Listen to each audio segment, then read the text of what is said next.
कसे आहात बालमित्रांनो? तुम्ही ती गोष्ट तर ऐकलीच असेल ना. एक मुलगा भीक मागत असतो, तर त्याला एक माणूस म्हणतो, अरे भीक मागून तुला असे किती पैसे मिळतील? चल, मी तुला 5,000 रुपये आत्ताच्या आत्ता देतो, तू तुझा हात देऊन दे मला. तो म्हणतो, हात कसा देऊ? हात दिलं तर मी काम कसं करीन? मग म्हणे, ठीक आहे, पाय दे, 10,000 देतो. मग मी चालीन कसा? असं त्यांनी प्रत्येक अवयवासाठी अजून अजून किंमत वाढून पैसे सांगितले, पण हा द्यायला तयार नव्हता. बहिणाबाई सुद्धा माणसाला सांगतात, सुगरणीचं उदाहरण देऊन, की तिची एवढीशी चोच आहे, इवलीशी चोच, तेच दात तेच बोट. अरे माणसा, तुला दिलेलं देवाने 2 हात 10 बोट. म्हणजे ती सुगरीण एवढूशा एका चोचीच्या बळावर एवढं मोठं आपलं घरटं बांधते. आणि अरे माणसा, तुला तर 2 हात 10 बोट दिले देवाने, मग तू का नाही काम करू शकत? याचाच अर्थ आपलं एक एक बोट, आपलं एक एक अवयव खूप मोलाचं आहे, त्याच्याविना आपण राहू नाही शकत.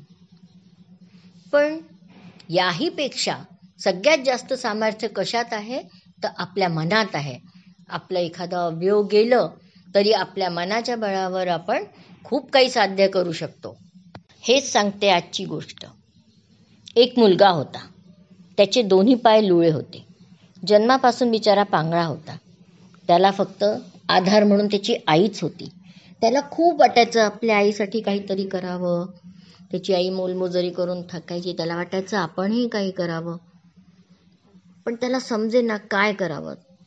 त्याला चालता येत नव्हतं, बेडकासारखा टुनटुन उड्या मारायच्या, लोक त्याची चेष्टा करायचे. पण त्याला कविता चांगल्या करता यायच्या, पण त्याच्या कविताही ज्यांना समजायचं नाही त्यांना ती निरर्थक बडबडच वाटायची. पण एकदा काय झालं, नाशिकला गणेशोत्सव सुरू होता. या उत्सवात निरनिराळे कार्यक्रम होत होते, सभा होत होत्या, वादविवाद व्हायचे, भाषणं व्हायची. आता पण गणेशोत्सवचंच वातावरण आहे की नाही? तुमच्या इथे काय काय कार्यक्रम झाले? आधी गणेशोत्सव म्हणजे ज्ञानवर्धनाचंच एक संधी असायची, सगळ्यांच्या कलागुणांना वाव मिळायचा त्यात. गणेशोत्सव म्हणजे कला आणि ज्ञानाची उपासना, कला आणि ज्ञानाचा खरा उत्सव. अशाच एका सभेत तात्या म्हणजे सावरकर, स्वातंत्र्यवीर सावरकरांचे भाषण होते. तेव्हा तात्यांचे वय काय होते माहिती आहे? फक्त 16 वर्ष.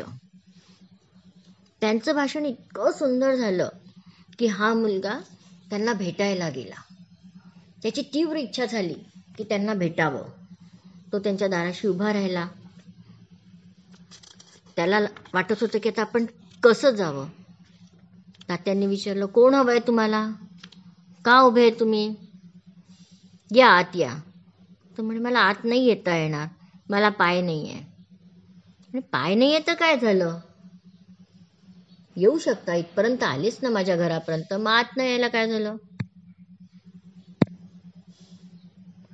मग त्यांनी म्हटलं, तुम्हाला काय येतं, तुमचं नाव काय? म्हणजे मला कविता करता येतात. म्हणे, दाखव मला तुझी एखादी कविता. आणि त्यांची कविता पाहिल्याबरोबर ती कविता होती स्वातंत्र्य लक्ष्मीची कविता. सावरकरांना इतका आनंद झाला. ते म्हणाले, आबा, तू पांगळा असला तरी तुझ्या कवितेत सामर्थ्य आहे.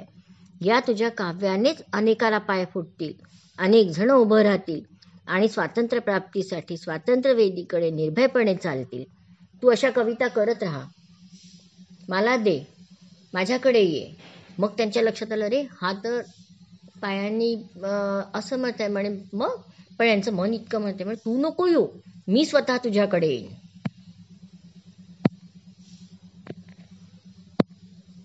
आणि मग आबांनी खूप कविता केल्या आणि सावरकरांनी त्याचे म्हणजे पोवाडे पण रचायला सांगितले त्यांना, स्वातंत्र्य गीतं रचली आणि हे फार मोठे मग गीतकार म्हणून प्रसिद्ध झाले. कोण होते माहिती आहे?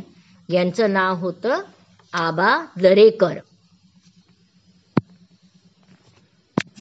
मनाच्या या सामर्थ्याबद्दल समर्थ रामदास स्वामींनी पण श्लोक रचले आहे, मनाचे श्लोक. हे तुम्ही नक्की वाचा, ऐका. यूट्यूबवर याचा अर्थही सांगितलेला आहे. लहान मुलांना समजेल अशा सोप्या भाषेत अनुराधा राजाध्यक्ष यांनी खूप सुंदर व्हिडिओ केले आहेत. आणि याच श्लोकांचा हिंदी भाषी लोकांसाठी मी हिंदी अनुवाद केलेला आहे. तो तुम्ही नक्की ऐका. चला तर मग पुन्हा भेटूया अशाच एका छानशा गोष्टीसोबत. तोपर्यंत बाय.